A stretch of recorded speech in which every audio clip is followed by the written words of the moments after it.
সকল বন্ধুদের জানাই গুড ইভিনিং। রীতার খুঁটিনাটির আমি রীতা তোমাদের কাছে একটা নতুন ব্লগ নিয়ে চলে এসেছি। আশা করি তোমরা ভালো আছো, সুস্থ আছো। আমিও তোমাদের ভালোবাসায় খুব ভালো আছি।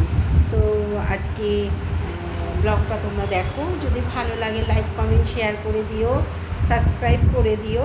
তো আমার সমস্ত সংসারের কাজ করে ভেবেছিলাম একটু বেরোবো, কিন্তু ঠিক বেরোবার মুহূর্তে বৃষ্টি এসে গেল। তাই বাইরে ভেবেছিলাম বাইরের ভিডিওটাও তোমাদের শেয়ার করব, কিন্তু সেই বৃষ্টির জন্য হলো না। এখন বিকেল 5টা বাজে, এখনও বৃষ্টি হচ্ছে। তাই আমি সারাদিন কী করলাম ঘরে বসে সেটাই তোমাদের কাছে শেয়ার করলাম, সেটা তোমরা দেখতে থাকো। জানো তো, আজকে যেরকম বৃষ্টি হয়েছে কালকেও সেরকম বৃষ্টি হয়েছিল, সারাদিন বৃষ্টি হয়েছে। তাতে কি হয়েছে, আমাদের ছাদে জল জমে গেছিলো।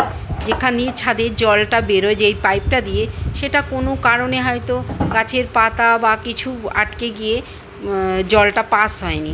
পুরো ছাদটা মনে হচ্ছে সুইমিং পুলের মতো জল জমে গেছে।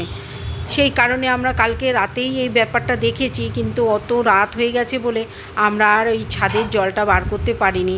তাই আজকে সকাল সকাল উঠে ওই ছাদটা আমি আর তোমাদের দাদাভাই দুজনে মিলে ছাদের জলটা পাস করালাম, আর ছাদটাও বেশ ভালো করে ঝাড়টার দিয়ে দিলাম। তারপরে নিচে নেমে এসে একটু চা করে খেয়েই আবার রান্নার প্রস্তুতি শুরু করে দিয়েছি।